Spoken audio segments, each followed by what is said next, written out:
Salut tout le monde, alors je vous fais un petit résumé de live où on a pu improviser une sorte d'arbre du christianisme, de chronologie, où j'expliquais que le point de vue central que nous dit le catholicisme et les chronologies officielles qu'on nous donne sont totalement fausses.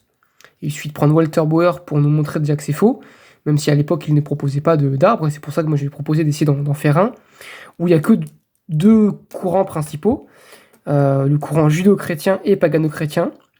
Ça, c'est tel que le développe Walter Bauer, où il nous explique les fondements, par exemple, opposition dans le sens des amants, validation, donc validation de la loi, et d'un autre côté, opposition à la loi. On va avoir différentes communautés qui vont se former avec des textes différents, des concepts différents. Puis on va en arriver avec un point important que je redéveloppais ici, c'est justement la différence entre Christianos et Christianos, et également, vous voyez, je répète pas tout, c'est marqué, et Christos et Christos, Christos le Messie, Christos le Dieu bon, qui est la base de la théologie de chaque groupe. Et donc, tout ça pour dire que c'est important de considérer que si on fait déjà une chronologie du christianisme, il faut démarrer par Jésus, et considérer que les gens sont des disciples de Jésus, ou se revendiquent de Jésus, mais ne sont pas tous des chrétiens. Puisque le terme de Christianos, tel qu'il était utilisé dans l'Antiquité au IIe siècle, qui signifiait donc les bons hommes, eh bien, n'est pas du tout celui que revendiquaient les proto-catholiques, les christianos, qui eux adoraient un Messie. Et qui, puisqu'ils adoraient un Messie et respectaient la loi, ils étaient pour la justice. Sauf que la justice est opposée de manière philosophique à la bonté. Voilà. Et donc l'opposition des concepts en fait, est fondateur de l'opposition des deux courants du christianisme, le pagano-christianisme et le judéo-christianisme. Après, vous voyez sur ma petite carte, on va voir des groupes différents qui vont évoluer. Du côté pagano-chrétien, Marcion, Valentin, Mani et d'autres.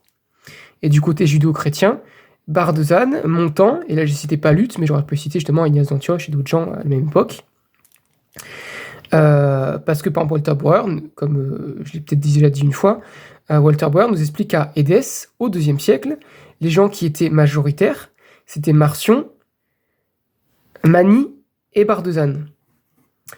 Et que Pallutte, lui, qui est cité par exemple par Eusèbe de Césarée comme étant un des premiers évêques chrétiens, et en réalité était minoritaire et n'est même pas cité par la chronique d'Édesse, une chronique païenne. Voilà, donc ça pour dire qu'on a différents groupes, c'est important de les nommer, de parler d'eux, quand on va faire l'histoire du christianisme, et c'est pas exhaustif, il y en a beaucoup, il y en a d'autres, et puis j'ai pas mis de date non plus, vous voyez. Pareil, les idées qui peuvent varier, les textes qui ne sont pas les mêmes, mais l'idée fondamentale, c'est que d'un côté, on se revendiquait christianos, en tout cas c'est vrai pour les marcionites, parce que les gnostiques, eux, vont se revendiquer jusqu'au gnostikoi. Et de l'autre côté, on se revendiquait christianos, adorateur du Messie, ou montaniste pour Montand, ou palutien pour certains adorateurs de Christos qui prenaient le nom de leur évêque. Mais globalement, les christianos, si on les considère tous, ne sont pas du tout des christianos, puisqu'ils ne croient pas fondamentalement à la même chose, au concept de Dieu, au niveau des textes, etc., au niveau de la justice, de la foi, etc. Ça les oppose en tout. Et j'ai fini ma chronologie et le live par Marcion, donc, qui était majoritaire parmi les chrétiens au IIe siècle. C'est Walter Bauer qui nous le démontre, à travers les sources internes, notamment avec Ignace d'Antioche, Justin, etc., qui dénoncent.